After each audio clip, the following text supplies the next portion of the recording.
February 26th, mark the date, because that's when we will have a chance to win our first trophy since Jose Mourinho won the Europa League in 2017 against Newcastle United at Wembley in the Carabao Cup final, courtesy of a 2-0 win against Nottingham Forest at Old Trafford and a 5-0 win aggregate.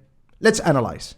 The first sequence we're going to start with here is a Weghorst sequence. Really a sequence that shows what a great player he is. And I believe that it's just about time before he starts scoring consistently for us. So the sequence starts with Antony at the edge of the box. And then he tries to pass the ball, but it goes back towards Casemiro right here, who is running towards the ball. Now let's focus on Weghorst right here, because he's looking at Casemiro. And look, he's anticipating what Casemiro is going to do. As you can see, Casemiro with the positioning of his body, he's clearly indicating that he's going to run into the ball and then cross it into the box over here. But Weghorst is not a clear target. Let's see how he makes himself available to receive the ball. Look at that.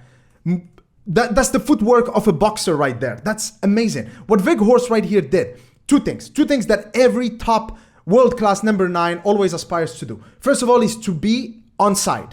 You're useless as a striker if you are offside. But also is to put yourself in this space right here between the defenders. Either between the two center backs, or in this case, between the right-sided center back and the right back. Why is this important? Because when you put yourself in this situation, you actually create a much bigger zone for your teammate to find you. That means that the chances that your teammate is going to actually hit the target and find you with the cross are much higher, because this zone, this area is much bigger. As you can see here, look at how much space. He's got 2 yards on the right, 2 yards on the left. That's plenty of space in top football. Beautiful move, beautiful jump, beautiful header. I was so mad when that didn't go in, because that's definitely a move that deserved to end with a goal. Now let's look at the second goal. Anthony Martial's first goal. It starts with, of course, the ever-present Casemiro making an interception in the middle of the park. But of course, we still lost the ball. We didn't keep control of it. Nottingham Forest players here, Bolly, going with the long ball. Now, Casemiro, it comes towards Casemiro. Now, what Casemiro does here is something that mentally and technically is extremely hard to do. This. See that thing right here? This beautifully weighted pass. Listen. When the ball is coming to you at speed, like that was the case, that volley pass that was intercepted by Casemiro, it's very hard to, first of all, have the mental awareness, you know, that 360 degrees awareness to identify the right target, the right decision. Then there is also, how do you position your body? How do you open your foot so that you execute this pass? Because everything that Casemiro does is perfectly balanced. The timing is always great. Nothing is too fast, nor is it too slow. The weight of his passes, not too strong, not too weak. Everything is perfect. And that was really difficult to execute. But then again, with Casemiro, brilliance has become the new normal. He's a top-class player. Beautiful pass towards Martial. Now, Martial gets to run towards the goal. As you can see, this is a 3v2 situation over here. Now, I want you to focus on Bruno Fernades right here. Now, Bruno Fernades is making this run, but listen. Everybody knows, including Bruno Fernades and the two Nottingham Forest defenders, that it's not Bruno Fernades who's going to score the goal. He's not going to score this goal because the chances of him receiving the ball in this area are pretty slim. Marcus Rashford is the one who's going to score the goal, or at least the most likely to score the goal. But here's the thing. Bruno Fernades is still making this run in order to keep these defenders busy so that Marcus Rashford has an empty space over here. And these defenders, you know, McKenna and who's that? Is that Neco Williams?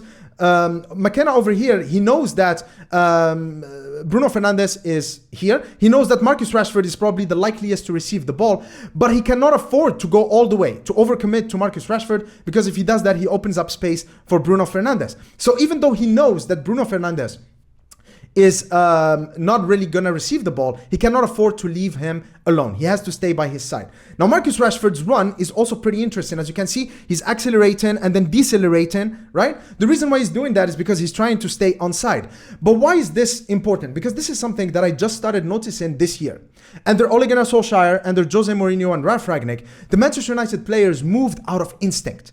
You know, they just, drew from their own experiences and their own tendencies, but there was no structure to how they play. Under Erik ten Hag, everyone is moving, making smart runs to create space for each other. You can be sure that at Manchester United, video analysts are using analysis videos just like I'm doing here to show the players exactly on an iPad, on projector screen, to show them what kind of runs are encouraged and what kind of runs are discouraged. So now the players are more aware of their runs, what kind of space they are opening, where should they run, what kind of effect is that going to have on the opposition. Great. So here Martial, the ball is kind of under hit, but then again, he's a little rusty. He didn't play a lot lately. Favorable rebound, and then his killer instinct. Beautiful finish, 1-0 United. Now, the second goal, the Fred goal, is even more amazing. Fred here starts in a left back position pretty much, and then he ends up being the goal scorer. Fred, huge improvements as a player. Passes the ball towards the middle to Anthony Martial, who passes it to Sancho, who by the way was playing as a number 10, a very nice development over there, and then he passes it to Bruno Fernades. Now let's stop for a minute, because Bruno Fernades over here, now he's in the playmaker role, so he has to make a decision. But I want to talk to you about a football concept that a lot of people don't think a lot about. A lot of people think that when you are in Bruno Fernades' position, when you are passing the ball to your teammate, it's your teammate who gets to decide what to do with the ball next. Now, this is true in most cases, but sometimes you as the passer of the ball can actually influence the type of decision that your teammate is going to take. This is so important. Let me explain it like this. Let's say if I were Aaron Wan-Bissaka, you were Rafael Varane. You are the right-sided center back. I am the right back hugging the touchline, okay? So we are in the build-up phase, right? If I choose to pass the ball to your feet, then what you're going to do is you're going to control the ball. Then either you pass it back to me or maybe to De Gea or Lisandro Martinez. But what if I did this? What if I passed the ball in your path for you as Varane? Then what you are more likely to do with the ball is that you are more likely to actually run with the ball and thrust into the opposition half. So me, Aaron Wan-Bissaka, with the decision that I've made, with the type of pass and the trajectory of the pass that I'm making to you, I am actually subconsciously hinting at what you should do with the ball next. This is extremely important because that's exactly what Bruno Fernades, Mr. Hollywood Pass, is going to do over here. So Fred is going to make a smart run into the box. Now Bruno Fernades is assessing his options and he's seeing the run that Bruno Fernades is making. Look, he's sprinting. Bruno Fernades is so smart. He knows that Fred is going to end up somewhere here. Obviously, he cannot pass it to Fred. Fred is still late, so he cannot like play a curved ball outside here towards Fred. So he's thinking, how can I get the ball to Fred? And the solution is a triangle between Bruno Fernades, Marcus Rashford, and Fred. So he goes with Hollywood pass with the outside of the foot. This is not just for aesthetic reasons. Why? He's going with the outside of the foot to control the trajectory of the ball. Why? Because he wants the ball to end close to the byline over here so that it encourages Rashford, instead of shooting at goal, to actually play a ball across from the goal line to Fred, who is empty over here. A masterclass in playmaking by Bruno Fernades, and this shows greatly how playmakers, top playmakers like Bruno Fernades, actually influence the outcome, influence what happens next in a goal sequence with the decision that they make on the destination of the ball, the trajectory of the ball, and then the landing point of that ball. Beautiful, beautiful piece of playmaking right there. And then Fred, he deserves this goal. He's been an honest and diligent performer for us. He's improved a lot. He's been calamitous against Brighton and Brentford in the beginning of the season. He came back. He came back from the dead, okay? And then Marcus Rashford, this man right here, 25 goal contributions this season. Only Haaland has had more goal contributions in England than Marcus Rashford. 18 goals and 7 assists, the form of his life. I'm so happy with what I'm seeing from Manchester United right now. Now, if you watched the game, as I'm sure that most of you did, you may have noticed that Erik ten Hag has conducted 2 experiments against Nottingham Forest. The first one is playing Jadon Sancho, and it was a joy to see him back on the pitch for Manchester United, playing him as a number 10 and moving Bruno Fernades on the right. The second experiment is playing Victor Lindelof as a number 6. And this, to me, is a genius stroke from Erik ten Hag, but also it shows that there is a pattern. He's done the same thing with Luke Shaw. If you remember, the first time he started Luke Shaw as a left-sided centre-back was against Wolves, a team that is not really threatening, a team that is not really prolific and not really lethal in front of goal. And then later on, he used it against Manchester City, completely overshadowing Haaland. Where is Haaland? Nobody knows, okay? Now, he's doing the same thing. Erik ten Hag is well known for using players in unorthodox positions. For example, Dusan Tadic as a number 9 at Ajax, or Lisandro Martinez himself from defensive midfield to left back to centre back.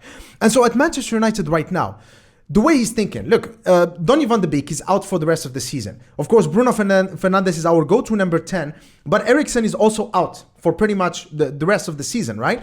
The question is, what happens if Bruno Fernades is injured, suspended, or simply needs a break? then who's going to play in that number 10 position? And I think that Erik ten Hag has identified Jadon Sancho as a player who can fulfill that role. Because think about Jadon Sancho's strengths. He's not the fastest. He's not an explosive player. But he's very agile. He's very good at dribbling. And he's a chance creator. So he's a player whose attributes are actually much more suited to play in that number 10 position, right behind the striker, in a free role, than to play as a winger. Same thing with Lindelof. I think that Erik ten Hag is thinking, okay, so Scott McTominay is injured. We lost Christian Eriksen. What happens if we need to rest Casemiro, or he gets injured or suspended? Actually, Victor Lindelof, since we do have a surplus in centre backs, Lindelof, when you think about his qualities, he's a ball player, he's intelligent, great positioning sense, right? Those are his strengths. His weaknesses, though, is that he's not really the fastest. Sometimes he loses aerial duels against, physically stronger, physically more imposing centre backs. So actually, he's a little more suited in a defensive midfield role because it accentuates his strengths and hides many of his weaknesses. So it doesn't mean that Lindelof and Sancho are going to start for us in the number 10 and number 6 position respectively, but it means that Erik ten Hag is experimenting and seeing whether these players could be solutions for Manchester United. And this is great because that's what a great manager does. They don't simply rely and cry like a crybaby. Oh, get me, so you have to spend 100 and 150 million pounds getting me this player and this player and this player. They find internal solutions. Work with the players that you have. Identify areas where they can help the team and then repurpose them. Transform them into the player that you wish you had, that you wish you could purchase in the transfer market. And that's a master stroke by Erik ten Hag. And I love that. I love seeing him making these bold decisions, just thinking outside the box, trying to find practical solutions to the problem that we may face. Because for now, we still don't need Lindelof in the number 6. We don't need Sancho in the number 10. But maybe in 2 or 3 weeks, the need for that might arise. And when that happens, Erik ten Hag, out of the hat, will just take it out. I do have the solution because he has experimented it before. I hope that you've enjoyed this analysis video. Please, if you did, make sure to leave a thumbs up and cheers.